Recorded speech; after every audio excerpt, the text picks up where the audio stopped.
Bonjour à tous, bonjour Sylvie. Bonjour Natacha, bonjour à toutes et à tous. Aujourd'hui, nous vous proposons de parler des conséquences du confinement, autant sur le plan de la psyché que sur le plan de l'âme, donc de l'humain. Nous vous proposons d'aborder en fait les aspects qui vont aller toucher les enfants, qui vont aller toucher les adolescents, les adultes, et surtout voir comment aujourd'hui nous pouvons reprendre le contrôle sur cette situation qui sont complètement nous échapper entre les mains. Pour en savoir plus, eh bien suivez-nous.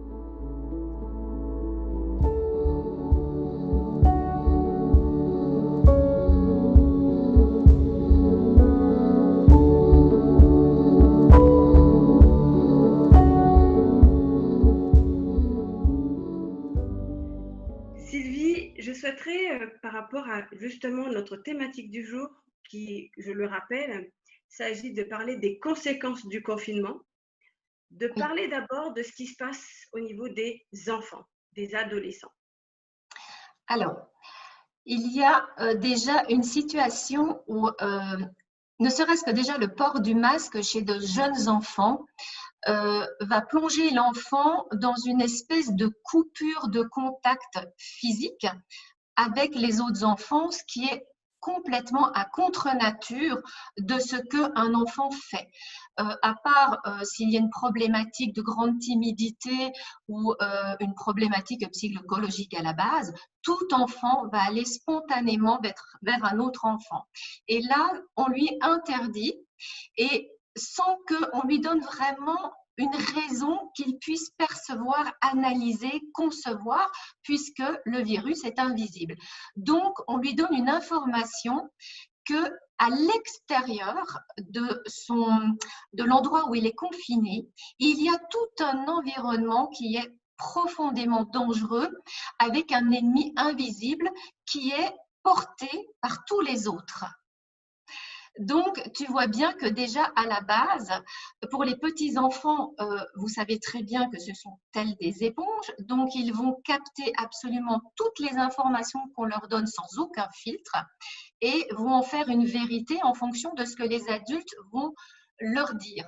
Or, ce n'est pas seulement leurs parents qui leur dit que l'extérieur est dangereux et que les autres enfants ou les autres adolescents, les autres adultes sont potentiellement dangereux, mais ce sont les médias, ce sont des affiches qu'on voit partout, avec des couleurs qui changent tout le temps. Donc, quand on sait aussi la puissance des couleurs sur l'organisme, sur la psyché humaine, même si je ne vais pas entrer en matière, c'est juste pour dire, on nous prend vraiment pour des petits enfants, c'est-à-dire qu'on nous met des dessins presque drôles par moment, mais en tout cas extrêmement basiques.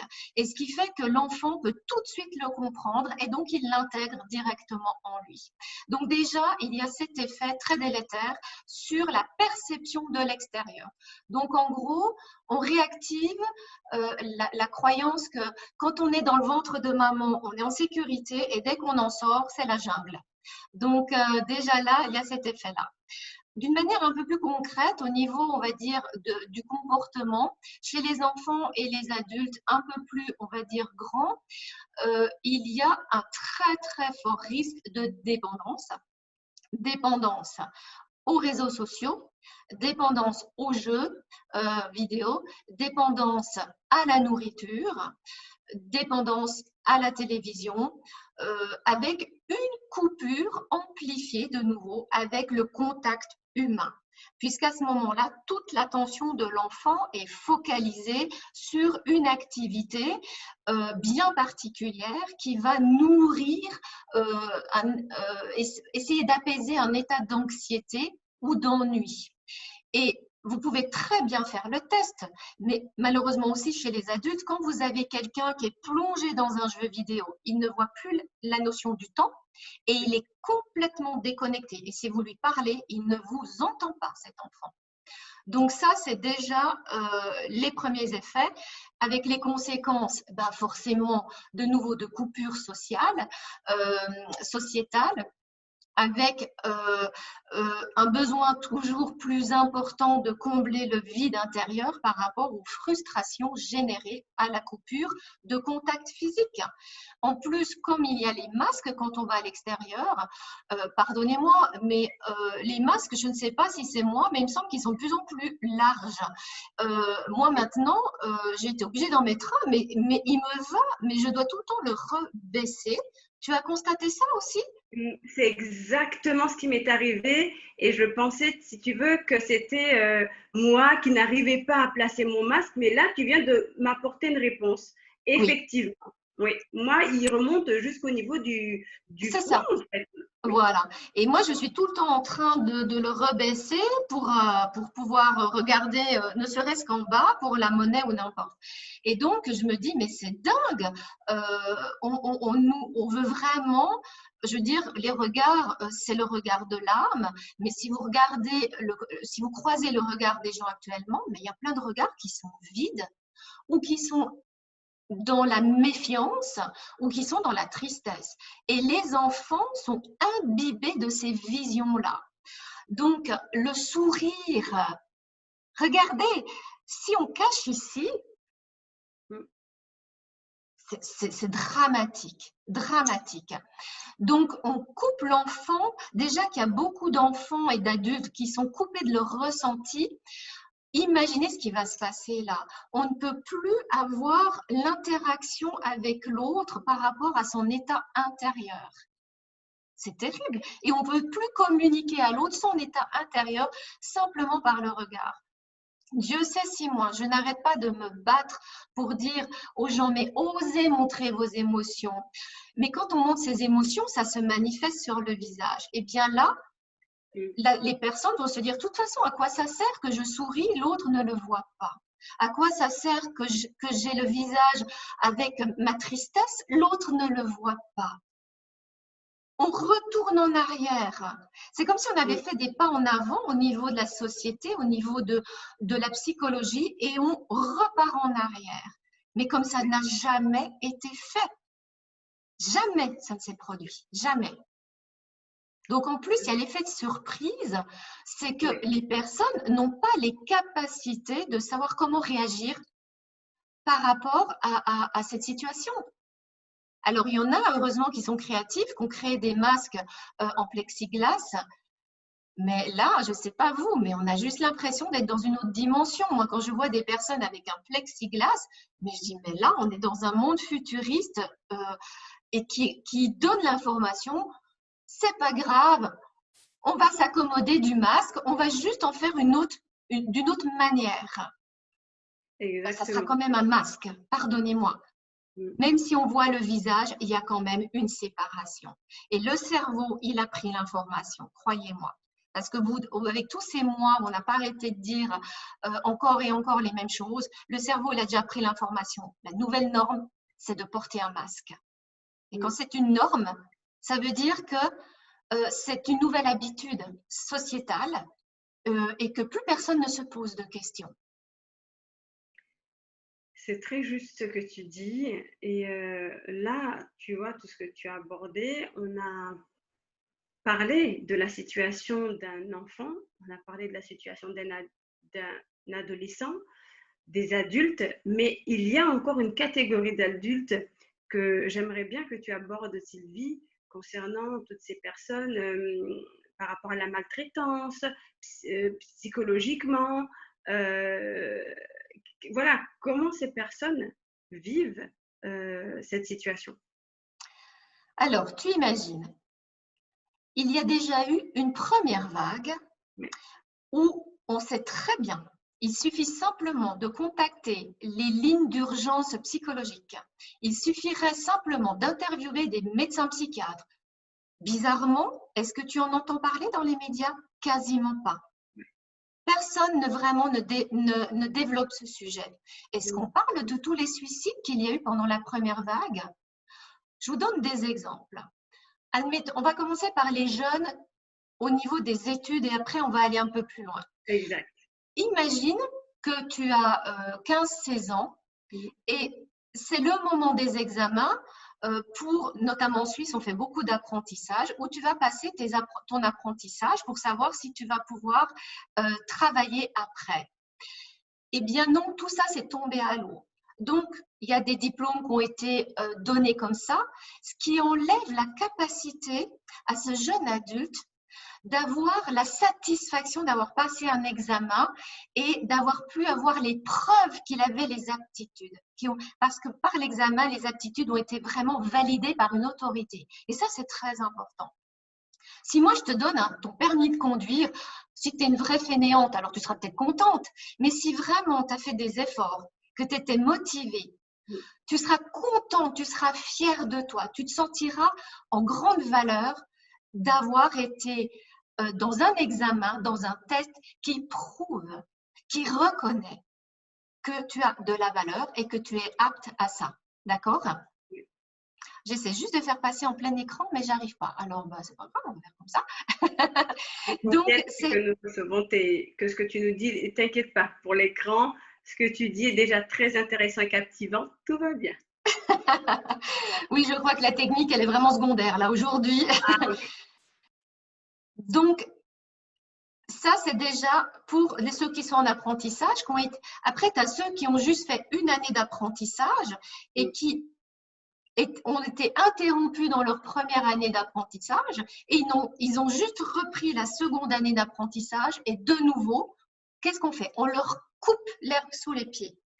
Qu'est-ce que ça réactive comme programme que tous les êtres humains ont déjà en eux à la naissance? Ça peut être que c'est même pas la peine de s'investir dans quoi que ce soit. De toute façon, ça va être saboté ou ça va avorter. Ça peut être que inutile de faire des efforts. De toute façon, ça sert à rien. Ça ne mènera à rien. Donc, si des êtres avaient déjà dans leur inconscient ce genre de programme de blessure, eh bien, ça rajoute une couche. Et donc, ça va les enfermer dans ce programme encore plus profondément. Et ils vont devenir incapables de se projeter dans l'avenir. La même chose pour ceux qui sortent du bac, par exemple, ou qu'on fait des études de doctorat ou de master. Ils ont fait des années d'études et ils ont, à la fin de la première vague, enfin, je ne devrais même pas parler ça d'une vague, mais du confinement et semi-confinement, à la fin de cela, eh bien, ils se disent oh, ça y est, je vais y aller, je retrouve la motivation, j'étais désespérée, j'étais déprimée, je me demandais quand ça allait finir. Elles font leur postulation, peut-être qu'elles ont décroché un job, elles font un entretien, elles travaillent pendant un mois, hop, c'est fini, dégage. Notre entreprise ne va de toute façon pas pouvoir assumer le choc d'un deuxième confinement. On est désolé, on est obligé de se séparer de vous. On espère pouvoir vous rappeler un jour, mais on ne sait pas quand. Donc, ça plonge le jeune adulte dans qu'est-ce que je dois faire et qu'est-ce que je peux faire, puisque mon avenir, c'est un immense point d'interrogation. Complètement. C'est vraiment ça qui se passe avec ce deuxième confinement. On vous coupe de tout espoir de projet, oui, à court, à moyen et à long terme. On peut même plus dire je vais vivre dans le moment présent, parce que dans le moment présent, si tu ne peux pas imaginer qu'il y a un futur, alors tu es paralysé. Tu ne fais plus rien. Alors, tu vois. Oui, pardon, vas-y. Tu vois, là, tu parles de cet instant du moment présent. On est d'accord, on résume, ce futur est un gros point d'interrogation. Ah, totalement. Là, pour l'instant, on était sur l'aspect des ados adultes. Mais je pense qu'on est tous dans cette même situation. Mais par rapport à ce cas précis, concernant même les demandeurs, ça peut être aussi des demandeurs d'emploi, des jeunes demandeurs d'emploi qui sont dans cette non-projection du futur. Et là, tu viens de parler de l'instant présent. Comment, puisqu'on est là, Sylvie, pour apporter, en tout cas là, tu es là pour apporter des solutions, en tout cas des éléments concrets, comment peut-on s'ancrer et vivre cet instant présent, sachant qu'on a quand même cette boule, si je peux dire ça comme ça, du futur qui est complètement invisible, impalpable. Alors, ce confinement donne vraiment Oui, l'impression, s'il vous oui, plaît. Ça n'est pas la réalité. C'est ce qu'on veut vous faire croire, que vous êtes en fait complètement dépendant de décisions gouvernementales, sanitaires, et on veut vous faire croire que vous n'avez aucun autre choix. Je ne parle pas ici de révolte, de descendre dans les rues, parce que qu'est-ce qui va se passer si vous faites ça? Vous donnerez de nouveau l'opportunité au gouvernement d'utiliser les forces militaires, policières, pour ceux qui sont encore d'accord, parce que croyez-moi qu'il y a plein de gens aussi dans le corps militaire et police qui ne veulent plus adhérer à ça non plus. Mais concrètement, il en restera toujours qui, malheureusement, seront encore sous ce conditionnement et seront persuadés de faire ce qui est juste pour l'humanité. Donc, si vous descendez dans la rue, j'ai vu des images sur Internet, mais très choquantes, où on voit des policiers, mais avec tout l'arsenal, comme pour les manifestations hyper dangereuses. Ils sont une dizaine de policiers armés, carapassonnés, sur un homme, un être humain qui n'a pas de masque, et ils le maintiennent à plusieurs pour l'obliger à mettre un masque. Pardonne-moi, j'ai perdu le fil, je vais me recentrer parce alors, que moi-même, je suis choquée. Alors, par rapport à ça, je vais donner d'autres éléments encore après. Pour les demandeurs d'emploi, continuez à écrire des lettres de candidature. Ça donne l'information à votre cerveau que vous continuez à vous projeter dans un autre avenir que celui où il y a juste un point d'interrogation. C'est très, très important pour gentiment vous extraire du conditionnement que l'avenir, c'est un point d'interrogation, que c'est le no man's land, que c'est le trou noir et qu'on est en train d'être aspiré par ce trou noir. Donc voilà, ça c'est un élément et j'en donnerai d'autres au fur et à mesure de tes questions. eh bien, justement, je pense que nous sommes tous dans l'attente que tu nous aides aussi d'une certaine manière à réussir à pivoter de cette impression. Tu as bien insisté en disant que ce n'est que on nous donne cette impression de non-contrôle, cette impression de on ne sait pas. Alors justement, ce que tu dis là est intéressant et surtout que tu puisses vraiment encore davantage nous amener d'autres outils pour, là, ce que j'aime beaucoup de ce que tu viens de dire, c'est que continuez, par exemple, pour les demandeurs d'emploi, de continuer vos démarches pour donner ce message que tout va bien, en fait, d'une certaine manière. De ne pas se laisser Oui, absorber par cette impression que c'est la fin du monde, c'est qu'il ne ça. peut rien. Voilà. Donc, quoi d'autre, Sylvie, est-il possible comme outil? Je comprends ton urgence et ton impatience, mais c'est important que j'aborde d'autres points avant ça. Parce que mon objectif, c'est vraiment d'expliquer concrètement les conséquences dramatiques pour la plupart des êtres humains sur le plan psychologique, et on devra aussi le faire sur le plan de l'âme. Mais vraiment, je vais répondre à toutes ces questions. C'est pour ça que là, c'est pas une petite capsule qu'on fait, parce que c'est tellement grave. Et en même temps, c'est comme un point de bascule ce qui se passe actuellement. Et je vais vous donner des clés Du coup, et j'ai aussi une des question. messages d'espoir. Je vais vous donner un message d'espoir vraiment à la fin, peut-être même avant, je ne sais pas la chronologie exacte. Mais là, j'aimerais revenir aussi sur les conséquences par rapport aux adultes. Ce qu'on n'a pas encore abordé. Tu me parlais de la maltraitance. Alors, il y a la maltraitance qui va forcément s'amplifier. Pourquoi? Parce que, imaginez, alors, c'est vrai qu'il y a plus souvent des cas de maltraitance d'un homme envers une femme que le contraire, mais ça existe. Donc, il est important d'aborder aussi le sujet de la maltraitance homme-femme et femme-homme, d'accord? Donc, une personne qui est frustrée, tu te rappelles notre CAPS sur la colère, qu'est-ce que je vous ai expliqué? que ça vient toujours d'une frustration, la colère, et qu'en dessous, il y a une tristesse. Comme actuellement, le cerveau de la plupart des êtres humains est ensemencé de croyances, en fait d'une seule croyance, hein, c'est que vous n'avez pas le choix. Vous devez rester chez vous. Eh bien, en plus, on vous ajoute la culpabilité. Si tu sors de chez toi et que tu n'as pas le masque et que tu contamines quelqu'un, tu es coupable. Et là, qu'est-ce qu'on fait? On réactive la blessure de la culpabilité judéo-chrétienne qui date de Mathusalem, où vous êtes tous coupables, même si vous ne savez pas pourquoi. Et on est en train de sortir tout juste de ces vieilles croyances complètement débiles pour nous replonger dedans. D'accord? Oui. Donc, je me recentre. Donc, les adultes qui étaient déjà en frustration à la base parce qu'ils n'avaient pas de travail, parce qu'ils se sentent inutiles ou parce qu'ils sont déjà fâchés contre la société. Mais ça va augmenter de manière exponentielle, c'est-à-dire jour après jour, leur colère, leur frustration.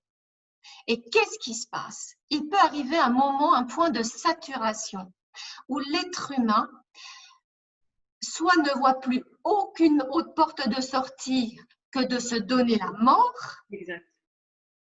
Et je suis sidérée qu'il y ait des personnes qui soient dans le déni de cette conséquence-là, qu'il y a des personnes qui sont tellement désespérées en l'avenir, qui se disent que de toute façon, c'est foutu, mais c'est la fin du monde, mais on va tous mourir, eh bien, elles n'ont pas l'envie ou l'acte ou le courage de passer à l'acte, Dieu soit loué, et elles vont tomber en grave dépression et elles seront, c'est bizarre, tu vois, mais il va y avoir un état de choc.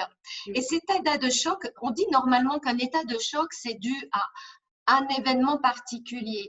Mais ceux qui ont vécu la guerre, en fait, c'était un état de choc qui s'est manifesté petit à petit, qui s'est incrusté dans la psyché de la personne. Et c'est exactement ce qui est en train de se passer chez les personnes les plus sensibles, les plus fragiles, qui avaient déjà à la base un terrain avec des frustrations, avec des peurs. Tout ça s'est amplifié. Donc, je peux vous dire que je serais curieuse de savoir les courbes, parce qu'on n'arrête pas de nous montrer des courbes complètement trafiquées au niveau de l'interprétation, mais je serais très intéressée que quelqu'un nous fournisse les courbes des urgences psychiatriques, du taux de prescription, de l'augmentation du taux de prescription d'anxiolytiques, d'antidépresseurs et de somnifères. Je serais vraiment curieuse. Pourquoi personne ne s'y intéresse? Moi, je n'ai pas les capacités, les ressources, je n'ai pas les contacts. Mais s'il vous plaît, si vous êtes médecin psychiatre, si vous êtes médecin psychiatre urgentiste, donnez-nous des éléments et je me ferai un plaisir de les diffuser.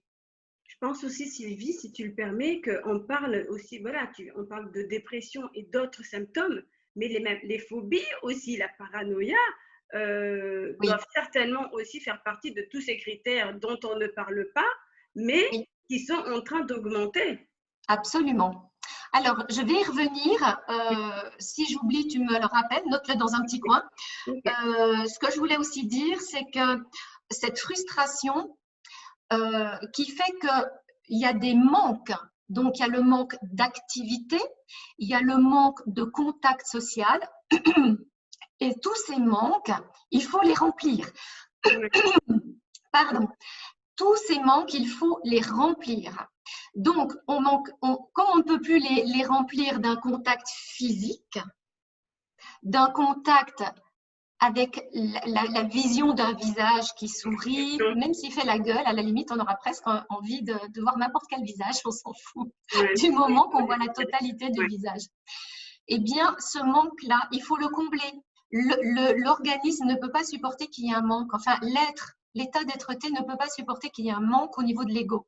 Donc, il va le combler avec l'alcool, la nourriture. Donc, vous allez avoir des cas d'augmentation de diabète, de dépendance, de tout style.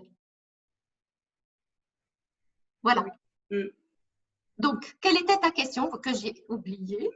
Je rebondissais, tu sais, quand tu parlais de cette liste dont on ne parle pas d'effets en fait secondaires de ce confinement, je dis effets secondaires, même voire même effets instantanés liés à la dépression, à ce manque de sommeil. Je parlais des phobies aussi.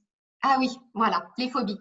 Alors, justement, euh, dans un post dont j'ai parlé il y a déjà un moment, où c'était dans une conférence, je ne sais plus, j'avais fait une vidéo avec Gwénoline sur attention, danger, épidémie de manipulation. En fait, pendant des mois, on nous a donné une pensée unique. Pendant des mois, pendant le premier confinement, qu'est-ce qui s'est passé?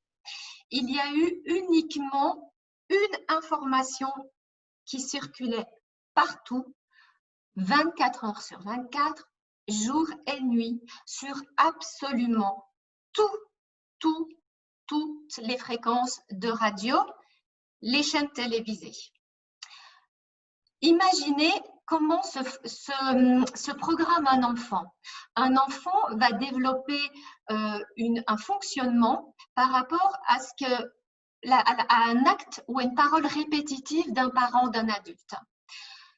Donc, vous allez me dire, oui, maintenant je suis adulte, je suis capable de faire la part des choses. Ah oui, vraiment? C'est ce que vous croyez? Non. La majorité qui n'a pas eu l'opportunité d'apprendre à s'éveiller, à s'ouvrir, à être curieux à d'autres fonctionnements et croyances que celles transmises par ses parents, eh bien, cet individu-là va être comme un enfant.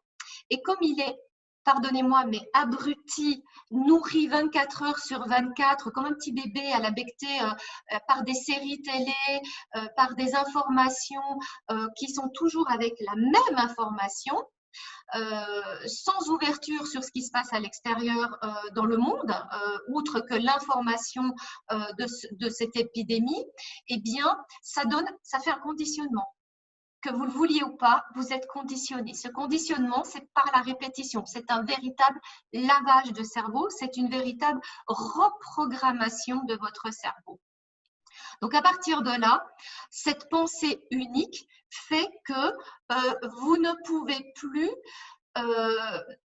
laisser entrer d'autres idées. Parce que dans votre cerveau, l'idée même, c'est il y a une épidémie, elle est dangereuse, elle va faire des millions de morts. Seul le confinement peut nous sauver. C'est la pensée unique. Et dès lors que vous avez quelques êtres qui vont à l'encontre de ça, vous devenez un ennemi. Tu parlais de paranoïa, c'est exactement ça. Par exemple, une personne comme moi, je deviens un ennemi. Un ennemi, une complotiste, et même certains maintenant vont jusqu'à dire une négationniste, ce qui est condamnable au niveau légal.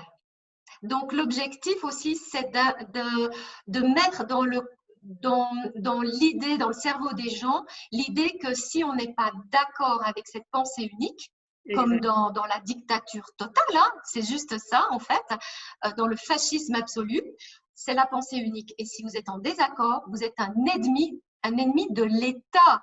C'est ça le négationniste. Il devient ennemi de l'État, donc il est tué, emprisonné, torturé, etc. C'est juste pour vous donner la puissance des mots et de ce qui est en train de se jouer actuellement. Donc la paranoïa, elle est que toi, tu es dangereuse, sauf si tu restes à distance de moi. Là, on peut garder un contact, je veux bien. Oui, oui. Et Sylvie, tu vois, tout à l'heure, ça me vient là maintenant, on parlait que du corps, de l'être, ne peut pas rester dans le vide, si je peux dire ça comme ça. Oui.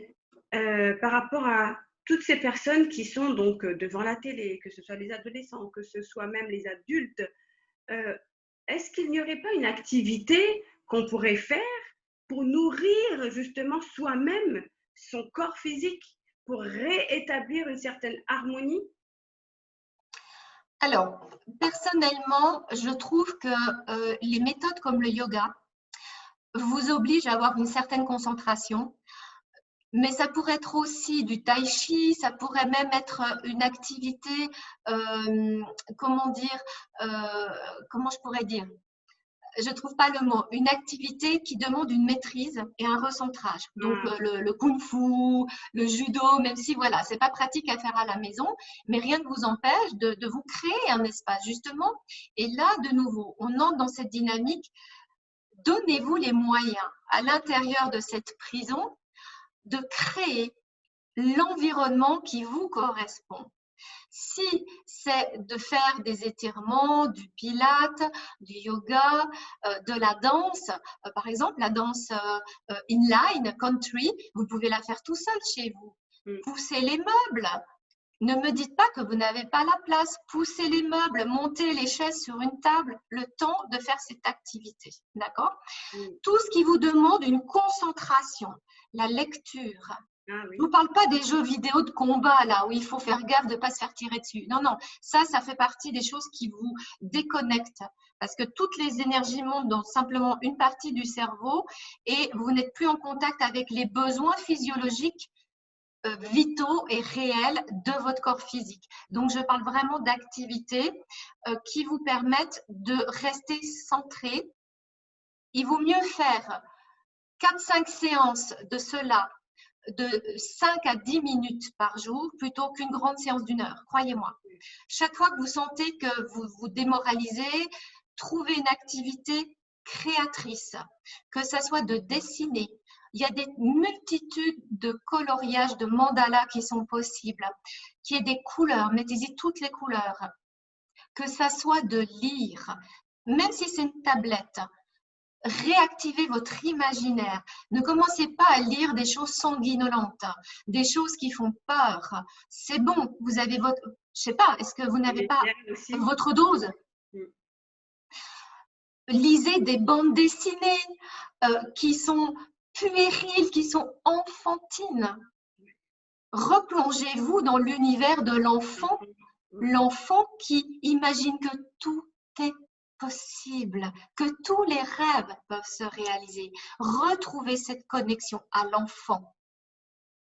En fait, le sentiment, en tout cas quand je t'entends, c'est qu'aujourd'hui, c'est comme si il était question aussi au-delà de cette apparence, de se dire que, et si on choisissait de reprendre notre pouvoir, que rien n'est figé, rien ne semble être catastrophique, même si c'est ce qu'on veut nous faire croire, et qu'on est capable d'aller puiser justement dans cet enfant aussi en nous pour aller se redonner cette force à l'intérieur de nous, cette confiance, cet ancrage de certaines manières dont tu parlais par rapport aux activités physiques qu'on peut développer.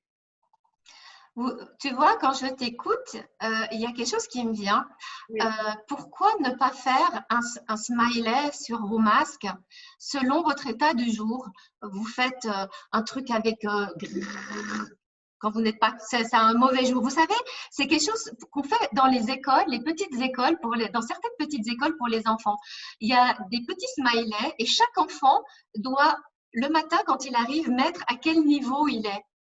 Donc, il y a la tristesse, il y a la joie, il y a le bonheur, il y a la colère, il y a la fatigue. Et vous mettez ça, vous faites tous vos masques et voilà. Hein. De toute façon, on sait que le masque, c'est marqué sur les emballages, ça ne protège pas du coronavirus. Donc, si vous faites un trait de couleur avec un sourire, franchement, je ne pense pas que ça va vous rendre plus contagieux que ça et vous ne serez pas plus en risque d'être contaminé que ça. Je voulais revenir sur un point tout à l'heure par rapport à cette paranoïa et à la pensée unique et comment ce conditionnement vous fait croire qu'il n'y a pas de solution. Eh bien, et comment on arrive à vous contaminer, à vous conditionner. Je vais vous donner un exemple. Il y a des années en arrière, et vous allez comprendre le parallèle, j'étais phobique des araignées. Et je suis allée me faire désensibiliser et je vais vous dire comment mon cerveau était reprogrammé. Eh bien, pendant 3 à 4 heures, je ne me souviens plus, il y avait une grosse araignée dans un récipient en plastique et il y avait une grande table et la personne soulevait le gobelet où il y avait l'araignée dessous qui était énorme pour moi et elle filait et hop, il mettait le récipient en plastique dessus pour me montrer que c'était très facile de juste l'arrêter, simplement. Il l'a fait, mais imaginez, en 3 heures de temps, mais des dizaines et des dizaines de fois.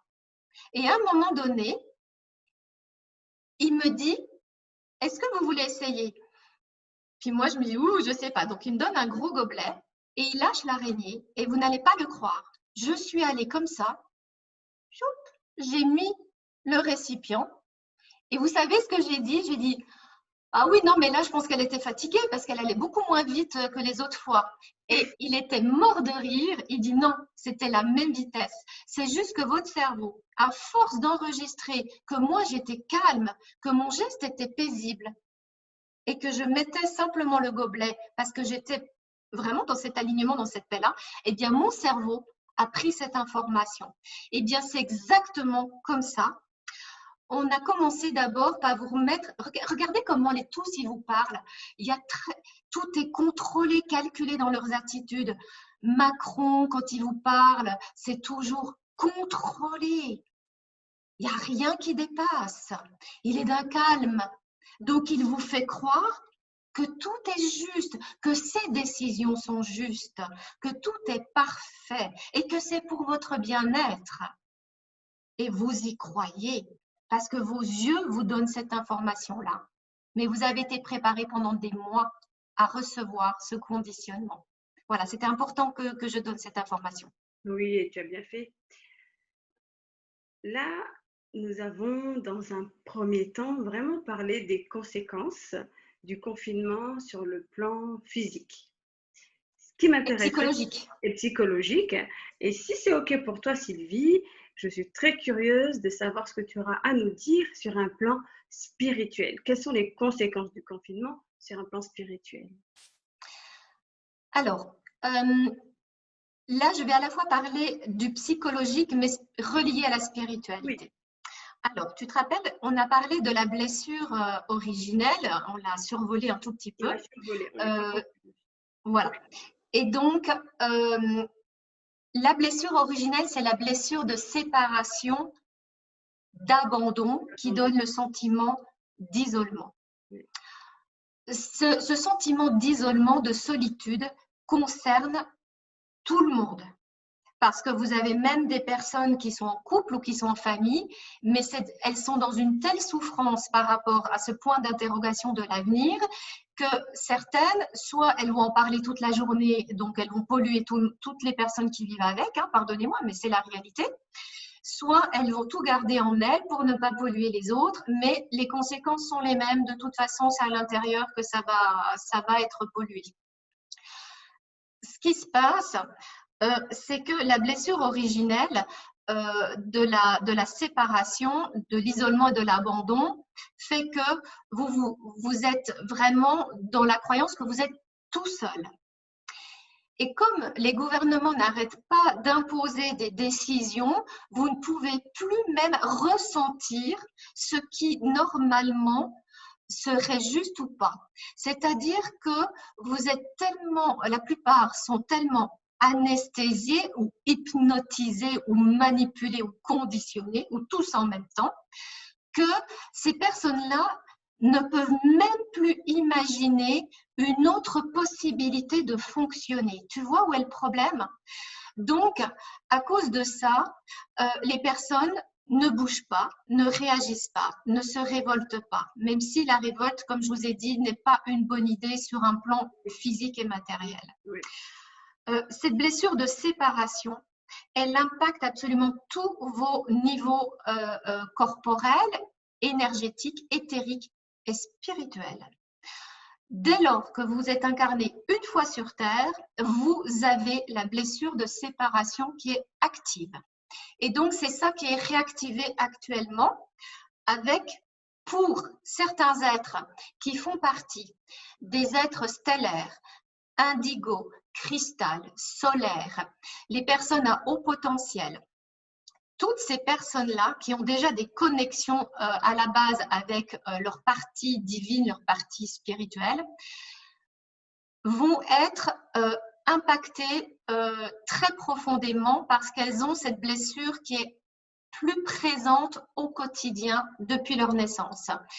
Par essence, les êtres comme ça, les âmes évoluées, les consciences éveillées, tous ces êtres-là vivent depuis très longtemps, depuis la naissance, ce sentiment de décalage, de solitude, d'isolement, du sentiment d'être complètement différent des autres êtres humains. Alors là, il est important de savoir quelque chose. C'est que ces êtres-là ont été en réalité à la base comme séparés les uns des autres, c'est-à-dire comme, imaginez, c'est une amie merveilleuse qui m'a donné cette parabole-là, cette image-là. Imaginez un champ de tournesol qui se dit waouh, on va aller sur Terre, on va se planter, on va planter un magnifique champ de tournesol et chacun d'entre nous, on sera un tournesol et on va rayonner ça sur la planète. Et puis il y a d'autres êtres qui ont décidé que non, ça, on n'a pas du tout envie que l'humanité elle évolue. Donc on va vous prendre juste avant que vous vous incarnez et on va vous disperser partout. Voilà. Et vous serez tous séparés les uns des autres dans votre caca. On va vous placer dans des familles qui sont complètement à l'opposé de votre pureté d'âme, de votre conscience éveillée. Comme ça, vous allez bien galérer toute votre vie. Et puis, au fil des incarnations, vous allez tellement baver que ça va vous déconnecter à chaque incarnation de plus en plus de la source de qui vous êtes. Donc, qu'est-ce qui va se passer à ce moment-là? Tous ces êtres-là, au fil de leurs incarnations, ou même si elles viennent de s'incarner pour la première fois, se retrouvent isolées les unes des autres. Et donc, elles n'ont pas la capacité non plus de s'extraire, mais ça, c'est temporaire. D'accord. Dans cette partie, justement, du plan de l'âme, il y a cet aspect de « je reprends le contrôle de ma vie ». Donc, ah ben oui. Voilà. Donc, c'est comme si, alors là, c'est vraiment, ça demande une certaine ouverture, je pense, en tout cas, de conscience.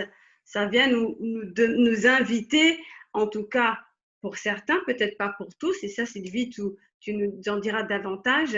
Est-ce que tout le monde réussira à retirer le nectar, j'ai envie de dire, de ce confinement? Bon, j'exagère peut-être un peu avec le mot nectar, mais on va rester sur le côté positif de ce confinement.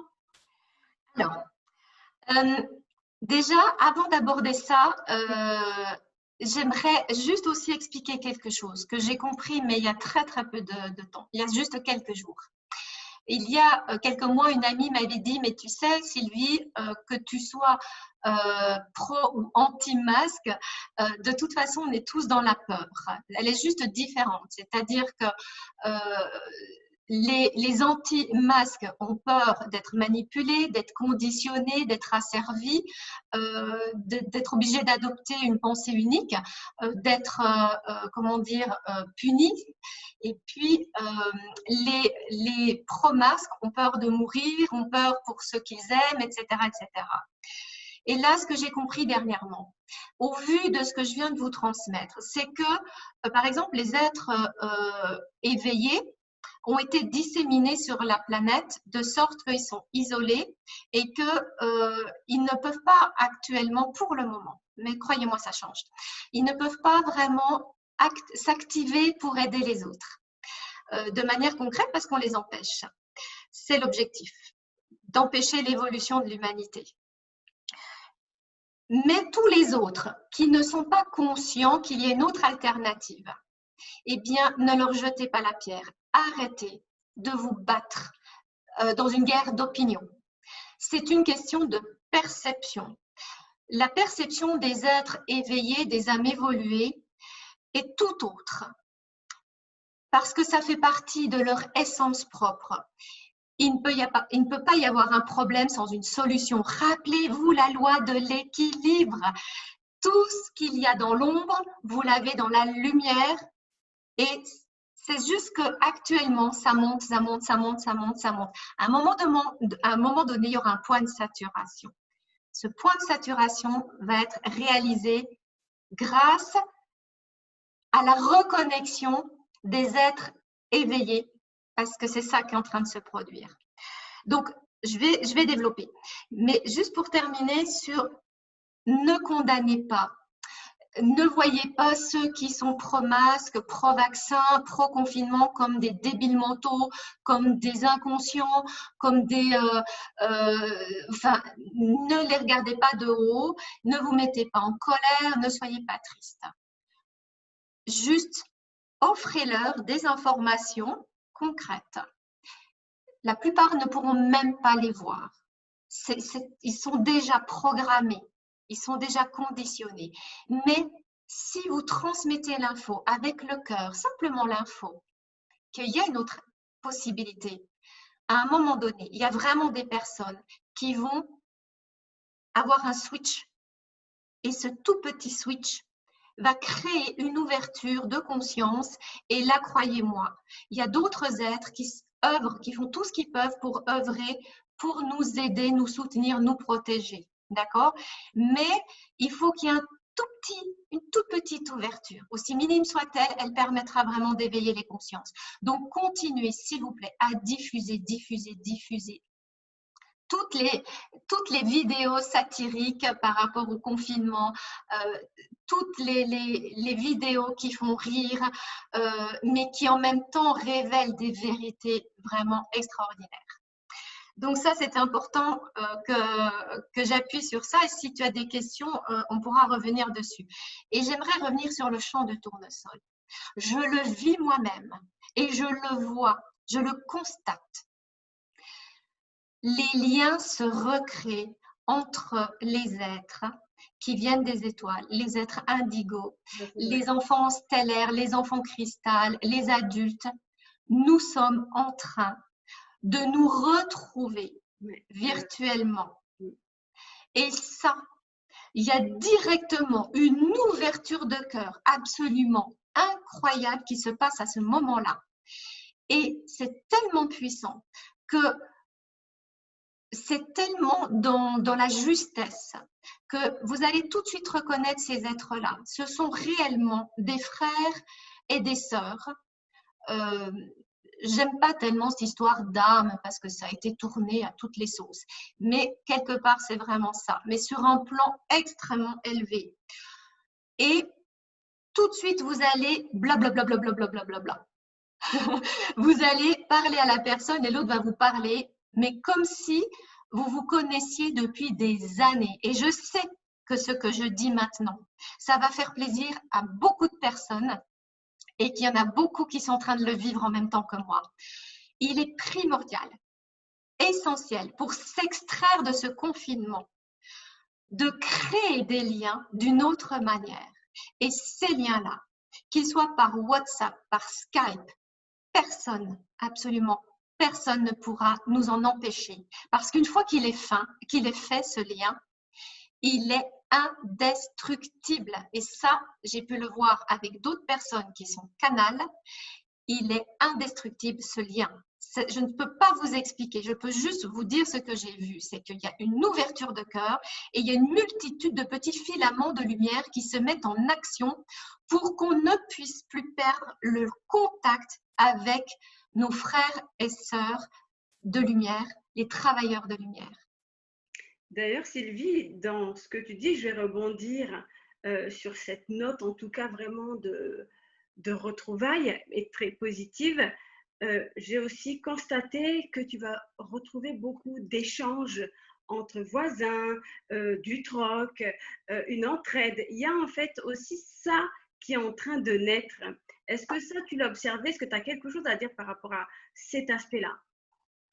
Alors, tu as entièrement raison. Ça a déjà commencé pendant le premier confinement. Il y a des êtres, des jeunes qui tout de suite ont créé des plateformes pour pouvoir, tu vas certainement t'en souvenir vous allez tous vous en souvenir, qui ont créé des plateformes pour pouvoir gérer les courses pour les personnes âgées. Tu te souviens? Oui, absolument. C'est incroyable. Il y a d'autres personnes qui ont trouvé le moyen d'ouvrir le commerce de leur ferme pour que les gens puissent aller directement se servir à la source. Il y a des tas de personnes qui ont acheté une poule et pour avoir des œufs. Il y a des tas de personnes qui se sont mis au jardinage. Ça, c'est le vrai moment présent. Oui. Ça redonne l'information au cerveau que vous êtes maître de votre vie. Vous n'avez qu'un petit balcon, on s'en fout. Plantez quelque chose sur ce balcon que vous allez voir grandir. Donc, ne plantez pas quelque chose à yucca qui met 20 ans pour atteindre 20 cm. Non, choisissez une plante, intérieure ou extérieure. Créez un mini jardin aquatique. Il suffit d'une bassine ou peut-être vous laviez le linge dedans pour ceux qui n'ont pas de machine ou que vous utilisiez pour faire des bains de pieds.